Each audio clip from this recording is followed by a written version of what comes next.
18h33 dans une poignée de secondes sur Europe 1. Nous sommes avec Benjamin Morel, politologue, maître de conférence en droit public à l'université Panthéon-Assas. Bonsoir. Bonsoir, merci d'être avec nous. Raphaël Steinville, journaliste au Journal du Dimanche. Bonsoir. Bonsoir. Bonsoir messieurs.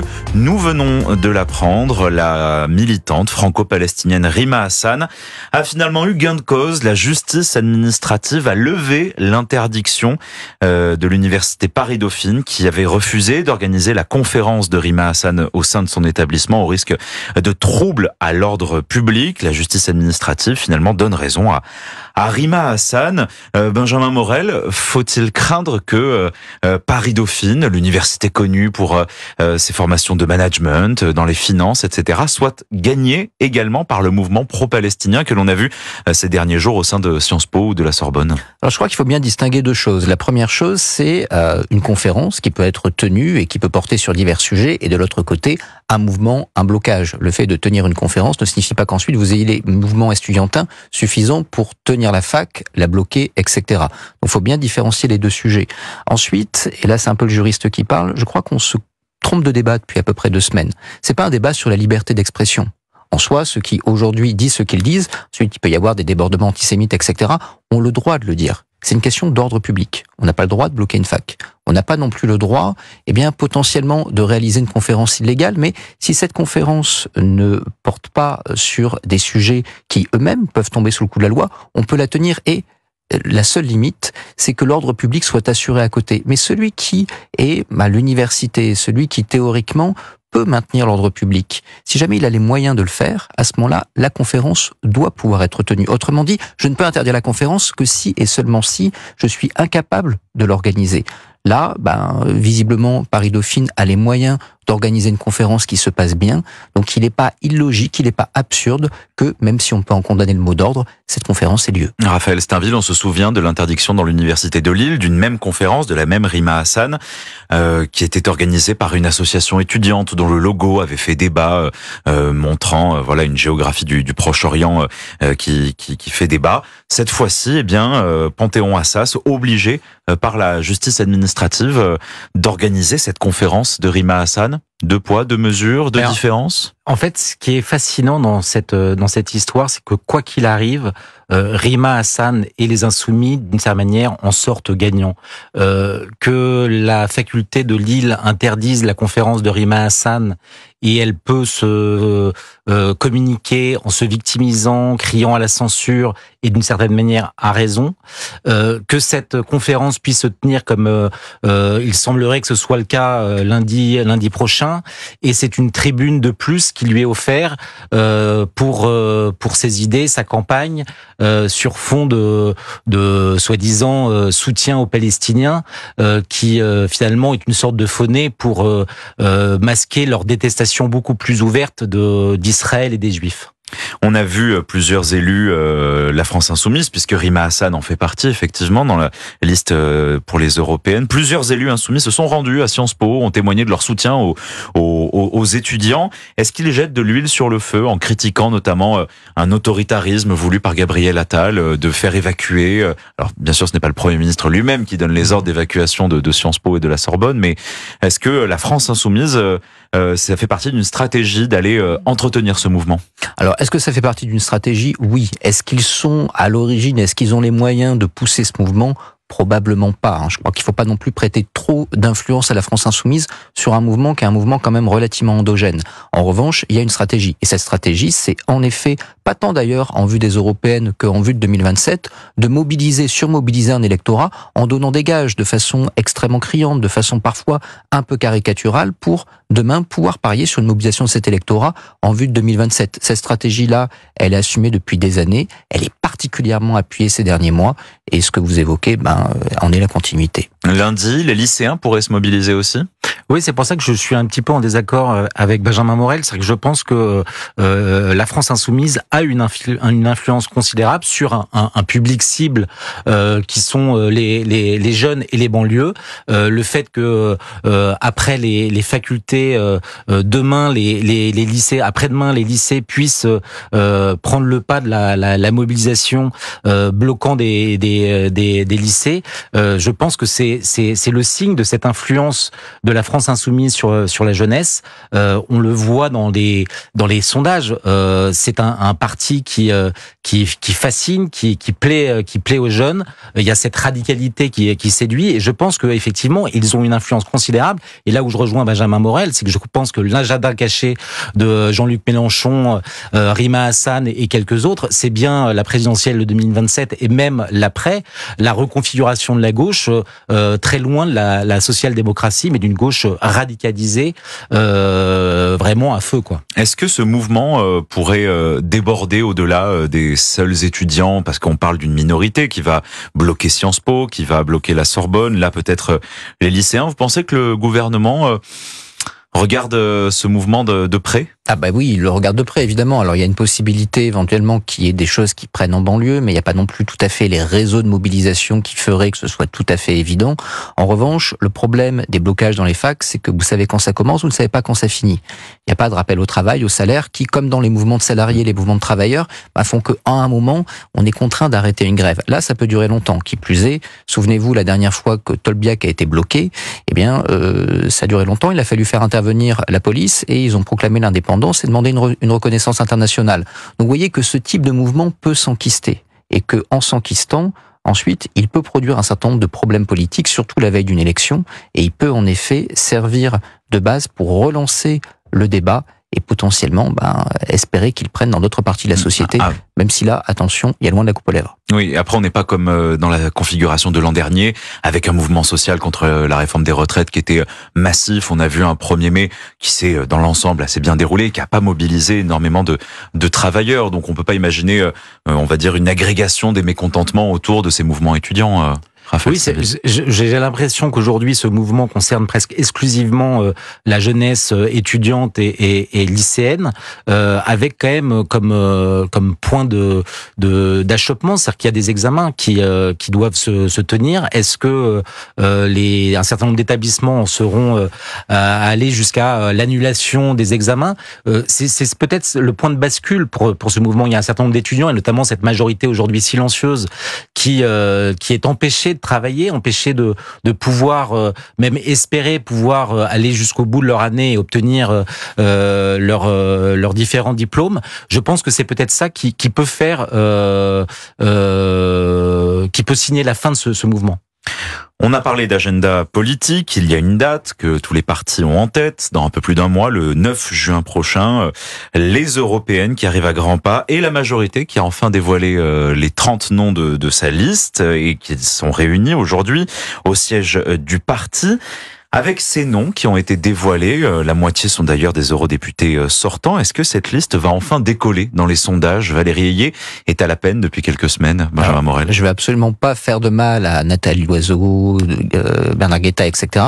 Je doute que ce soit ces noms-là, que ce soit y compris les anciens ou les nouveaux, qui tout d'un coup vont faire que la campagne va être fondamentalement transfigurée. Le problème, encore une fois, c'est que le principal acteur de cette campagne, a fait une mauvaise entrée en campagne. Et je parle pas de Valérie Ayé, qui en effet fait une mauvaise campagne, mais d'Emmanuel Macron. Or, il faut bien voir qu'aujourd'hui, quel est le principal problème de la liste Ayé? C'est pas tellement qu'il y ait des électeurs qui se soient envolés. Il y en a en effet quelques-uns qui sont partis chez Glucksmann.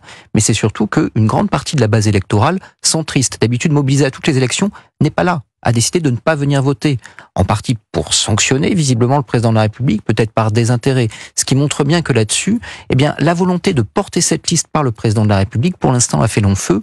Le discours de la Sorbonne, est tombé quasiment aux oubliettes. De l'autre côté, l'interview à la PQR n'a pas non plus vraiment pris, si ce n'est sur la base de la polémique. Donc aujourd'hui, en effet, on a une campagne qui rame. Le fait qu'il y ait une liste complète, je dirais c'est le minimum vital. Et ça vous donne pas d'élan. La moitié d'eurodéputés reconduits dans cette liste, Raphaël Steinville, c'est une manière de jouer la sécurité? Je pense que c'est surtout peut-être ça souligne peut-être le défaut de ressources de la Macronie aujourd'hui, et ça souligne aussi une autre faiblesse de la Macronie, c'est que entre un certain nombre de discours qui ont pu être portés notamment pendant la crise agricole et les incarnations aujourd'hui de cette liste qui est parfois va à l'encontre finalement des choses qui ont été décidées pour essayer d'apaiser la colère paysanne. Je pense notamment à la présence de Pascal Pascal Canfin, qui a été l'un des promoteurs du Pacte Vert et qui est aujourd'hui 4e de liste Renew. Je pense que ça souligne en fait les faiblesses de la Macronie. Et Benjamin Morel a raison de souligner que l'entrée en campagne d'Emmanuel Macron très proactif avec ce discours à la Sorbonne, sa présence presque quotidienne dans les médias n'a eu absolument aucun effet, voire sinon des effets néfastes sur la campagne de Valérie Hayé. Et je crains que, d'une certaine manière, l'électorat macroniste, qui est un électorat qui aime, comme toujours, qui aime à pouvoir gagner, ne se détourne vers une liste plus porteuse comme celle de Raphaël Glucksmann, qui aujourd'hui est dans une dynamique quand celle de Valérie Hayé s'enfonce progressivement dans les sondages. Benjamin Morel, la place d'Édouard Philippe, François Bayrou en fin de liste, donc en position non éligible. À quoi ça sert ? Pas grand-chose. Historiquement, dans une élection à la proportionnelle, vous savez que quand vous êtes dernier de la liste, il faut le même nombre que le nombre de sièges à pourvoir. Vous savez que vous ne serez pas élu. Ça permet de donner à la fois un soutien moral. Ça permet de participer à titre de candidat. Donc quand vous venez dans un débat, etc., ça montre que vous soutenez beaucoup plus. Évidemment, ici, sur ce plateau, parce que on est un peu des geeks de la politique, on sait qu'ils sont présents et on sait que c'est intéressant. Pour la plupart des Français, il y a que la tête d'affiche qui compte. Et là, en l'occurrence, qu'elle soit la tête d'affiche officielle, Valérie Hayé ou officieuse, ne porte pas. Gabriel Attal devait également, il a quand même été nommé pour ça en grande partie, lancer la campagne, il n'y participe que très très moyennement. Donc on voit que c'est pas tant la fin de liste qui pose problème, c'est surtout la tête. En un mot, vous pensez que c'est Emmanuel Macron qui a établi cette liste ? Il y avait l'idée initiale et qui a présidé finalement au choix de Valérie Hayé, c'était justement une réponse à la crise agricole, cette fille d'agriculteur qui devait finalement incarner ce souci de la Macronie pour cette France profonde des territoires. Et puis on voit que finalement c'est vraiment un effet d'annonce et que le reste de ceux qui composent cette liste sont presque antinomiques finalement de ce que Valérie Hayé devrait et supposerait incarner. Venons-en à cette journée d'émotion qu'on a connue à Châteauroux aujourd'hui. C'est 8000 participants à la Marche Blanche en hommage au jeune Mathis qui a été tué la semaine dernière par un autre mineur. Peut-on sortir du fléau de l'hyperviolence, puisqu'on voit bien qu'on arrive à une série, au bout peut-être d'une série de violences entre jeunes ?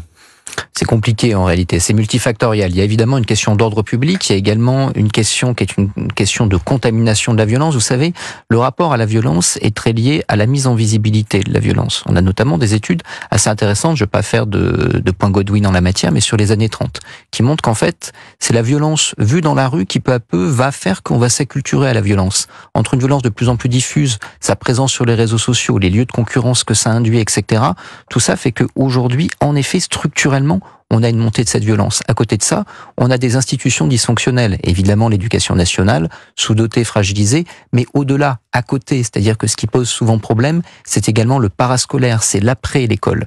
Et jadis, vous aviez d'un côté l'Église catholique, de l'autre le Parti communiste, qui prenait en charge localement les jeunes. Aujourd'hui, ces structures sont trop faibles pour agir de cette façon-là. De l'autre côté, le parascolaire n'est pas vraiment soutenu par l'État et les communes n'en ont pas toujours les moyens, ce qui fait qu'on a des phénomènes de bande, qu'on a des phénomènes de violence qui se structurent chez les jeunes. Sortir de ça aujourd'hui, oui, mais ça implique une réflexion et un plan global. Raphaël Steinville, sans dire qu'il faut une loi à chaque fait divers, on a le sentiment là qu'il y a une série de violences entre jeunes qui est difficile à endiguer.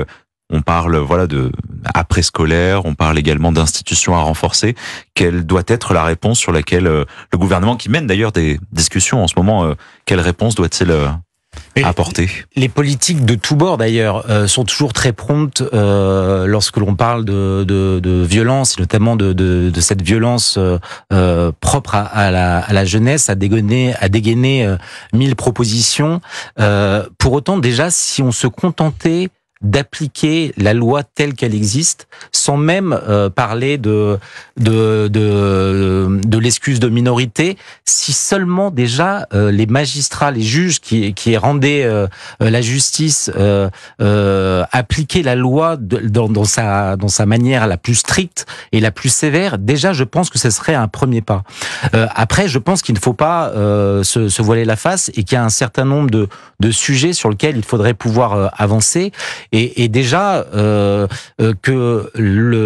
si on veut pouvoir rétablir l'autorité, il faudrait que la sanction soit immédiate, plutôt que ce qui a été fait notamment dans la réforme de la justice voulue, initiée par Éric Dupond-Moretti, en séparant le prononcé de la peine de son exécution, en faisant gré que dans ce laps de temps, le jeune homme coupable pourrait évoluer en bien. Je pense qu'il y a un principe qui est celle de la sanction et qui est réparatrice en soi. On sait que ce jeune était connu de la police, le meurtrier présumé de Matisse, qu'il était sous contrôle judiciaire pour des vols aggravés.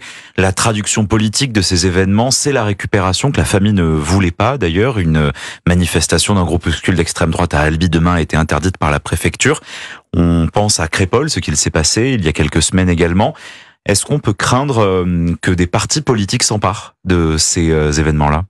Dès le moment où, vous savez, la question entre la différence entre le fait divers et le fait de société, elle est toujours mince. Elle vient d'une politisation. Est-ce que cette affaire-là, est révélatrice de quelque chose de plus profond dans la société? La réalité, c'est que probablement oui. Et donc, ce faisant, elle ne pose pas qu'une question qui serait une question singulière. Elle pose une question qui est une question générale. Et donc, qu'il y ait des partis politiques qui utilisent cela comme levier pour faire valoir des solutions, des propositions, je veux dire, on peut s'en indigner, mais fondamentalement, c'est pas non plus non naturel.